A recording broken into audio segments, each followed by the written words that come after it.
है तब तक। ये महापुरुषों का आदेश है। अपना काम स्वयं करने में लाज बड़प्पन तजो तमाम। अपना काम करने के लिए आप किसी को भी आदेश मत करें, किसी की भी सेवा स्वीकार न करें। हाँ, हमें भूख लगेगी तो रोटी मांग लेंगे जाकर के, क्या जरूरत है हमें किसी की सेवा स्वीकार करने की। मांगो, खाओ, खूब भजन करो, सत्संग करो, कम खर्चे वाला जीवन रखो। जरूरत क्या है? जो जरूरत है गली चलते दे देंगे भगवान, विश्वास करो, गली चलते दे देंगे। विरक्त गृहस्थ धर्म पूर्वक कमाओ, जितनी आवश्यकता प्रभु दे देंगे। ऐसा कोई त्रिभुवन में नहीं जिसकी आवश्यकता की पूर्ति न होती हो।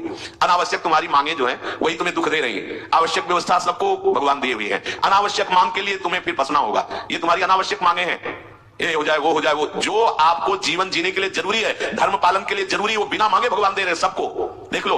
हाँ, आप कि भाई हमको उस परिकर में रहना है, उस कोर्ट से रहना है, वो सब वीआईपी, तो हमको भी उस कोर्ट का, ये मांगे हैं तुम्हारी। तुम्हारा प्रारब्ध जितना है उतना तुम्हें मिलेगा, जो आवश्यक है वो तुम्हें मिलेगा। अनावश्यक मांगे करोगे फंसोगे, अधर्म में कूदना पड़ेगा तुम्हें। हाथ पैर सब साधन प्रभु ने दिए, दया कर तुम्हें समान, फिर क्यों उनसे काम न लेते, क्यों रखते हो झूठी शान। तुम्हारी सेवा के लिए तुम्हारे पास हाथ है, तुम्हारे चरण है, तुम्हें बुद्धि दी है, दूसरे से क्यों सेवा स्वीकार करते हो? प्रभु ने दया करके उद्धार के लिए तुम्हारे पास पूरी सामग्री दे दी, उसका प्रयोग करो। तन मन दोनों का हित करता, निश्चय शारीरिक श्रम युक्त। देखो ये है, जिसने अपना परम मंगल ठाना है वो शरीर को कभी प्रमाद में नहीं रखता, चाहे गृहस्थ हो चाहे विरक्त हो। ये आलस्य प्रमाद किसी के लिए भी ठीक नहीं है। नियत समय तक सो जाओ, इसके बाद खूब मेहनत करो, चाहे गृहस्थ हो चाहे विरक्त। विरक्त हो तो खूब नाम जप, वाणी पाठ, ब्रह्मचर्य से रहना, आसनों में बैठना, हाँ सेवा करना, शारीरिक श्रम, खूब सेवा करो, धाम की सेवा करो, नालियां साफ करो, गलियां साफ करो, जो सेवाएं में इसे श्रम करो। ब्रह्मचर्य बचाने के लिए श्रम भी तो होना चाहिए।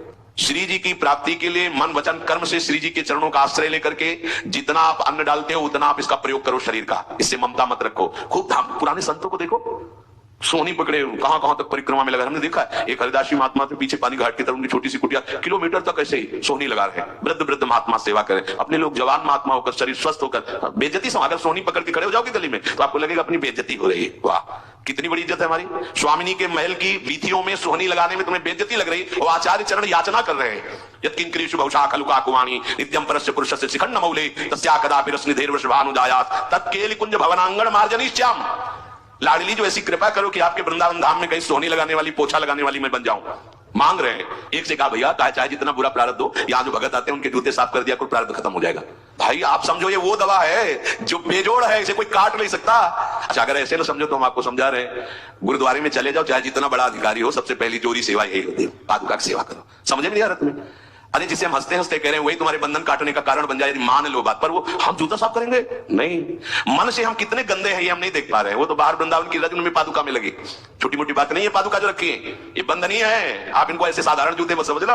ये रज में चलते, एक दिन एक ब्रजवासिनी माई रोटी रखे, उसके ऊपर पादुका रखे, एक हाथ में लाला लिए और एक हाथ में जल का ऐसे लिए। उनका अभ्यास है, पादुका पहन के चलने में परेशानी होती थी। तो कोई एक संत थे, वो बाहर से आए हुए थे, वो हंस दिए कैसे बावरी रोटी के ऊपर जूता लगा। ऐसे मतलब कितने साल हो गए ब्रजवास करते हुए? कई वर्ष हो गए। अरे वो जूती नहीं है जो साधारण जूती है, वृंदावन बरसाने की रज लगी हुई इसमें। ये रज लगी हुई है, तुझे रज नहीं दिखाई दे रही, जूती दिखाई दे। क्या ब्रजवास कर रहा है? डांट के चल दी। ये समझो, हम कहें कि जूती साफ करो तो हम जूती साफ करेंगे, और ये है कौन सी जूती साफ में? क्या रज है? वृंदावन बरसानी सब जगह घूमते रहते हैं ये महाभागवत जन। अगर इनकी ये गृहस्थ विरक्त मत देखो, सब लाडली जी के लाडले हैं जो यहाँ आए हुए हैं। अगर हम उनकी पादुका साफ करेंगे तो हमारा हृदय साफ हो जाएगा। पर कोई मानता कहाँ है? अपनी सेवा स्वयं करो, और दूसरे की सेवा मिल जाए तो जैसे लोभी आदमी के सामने धन फेंक दे तो कैसे भागता है, ऐसे आपको होड़ लगनी चाहिए कि ये आदमी इतना न कर पाए जितना हम सेवा करें। परमार्थ में शरीर पोषण नहीं, परमार्थ में शरीर की धज्जियां उड़ानी है, अहंकार की, देहाभिमान की। राखे अपने को सदा भगवत सुमिरन लीन, सुने न जग के दोष गुण, करे न चित मलिन। सदैव अपने को ये देखता रहे कि प्रभु का सुमिरन चल रहा है कि नहीं अंदर।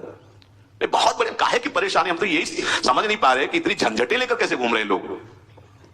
अगर हृदय में राधा राधा चल रहा है, आप व्यापार कर रहे हो, नौकरी कर रहे हो, गृहस्थ हो, विरक्त हो, जो भी, अब आपको चिंता क्या होनी चाहिए? देखो ना, थोड़ी दिन ऐसे चल के देखो, हर कार्य बहुत अच्छा होता है जब भगवत सुमिरन पूर्वक आप एकाग्रता पूर्वक कार्य करेंगे। हर कार्य में आपको आनंद आएगा।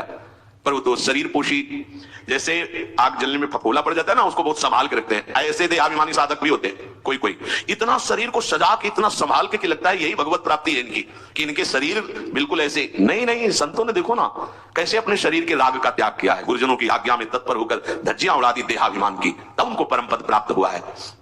अपने शरीर का राग रखने वाला परमार्थ में कैसे चल सकता है? कब तक फंसे रहोगे विषयासक्ति वासना में हो दीन? अरे कब तक मन में भरे रखोगे दुर्विचार दुर्भाव मलिन? जिन भोगों के लिए हो रहे तुम लालायित सुख में जान, यही घोर दुख उपजाएंगे, बढ़ जाएगा अज्ञान। इसलिए छोड़ो सब आशा ममता आसक्ति कामना मद अभिमान, एकमात्र शरणागत होकर भजो निरंतर राधे श्याम। प्रभु की आसक्ति हृदय में धारण करो। यही समझ में नहीं आता। चले हो राग त्यागने के लिए, पोषण कर रहे हो शरीर राग का, कैसे बात बने? चलो कोई विषय संसारी है तो लगता है अभी बेचारा है। क्या आप लोग बेचारों की लाइन में थोड़ी हो? आप लोग बेचारों की लाइन में नहीं हो। आप जितने भी चाहे ग्रस्त हो चाहे विरक्त हो,